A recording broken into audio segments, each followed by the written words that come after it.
Well, one of the most alarming things about Australian politics today is, to use a cricketing analogy, how many easy boundaries the opposition batsmen are letting go straight through to the keeper.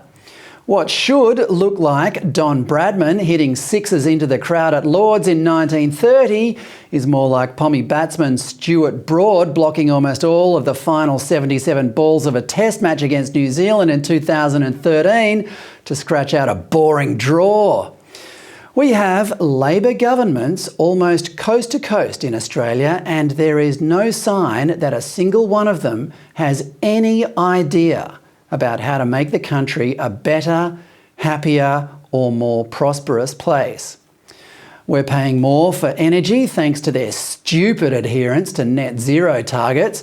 We are embroiled in a toxic debate about relations with our Indigenous brothers and sisters.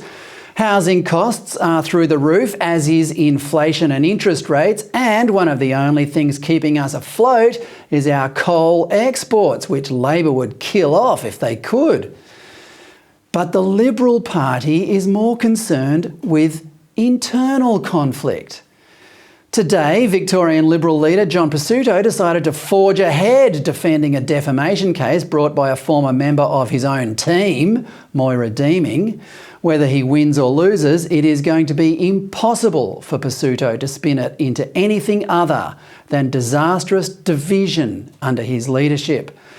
Last week, Victorian Shadow Education Minister Matt Bach published a piece in The Age lambasting not the government for churning out generation after generation of brainwashed Marxists who hate Australia, but his own party for clinging too long to the philosophy of its founder, Sir Robert Menzies. The Liberal Party isn't modern and inclusive enough, he said, as if those two preoccupations had done Labor governments any favours lately. I asked Bach onto the show to talk about it, but he declined. Why would that be? Is he afraid of debate, like most Liberals are these days?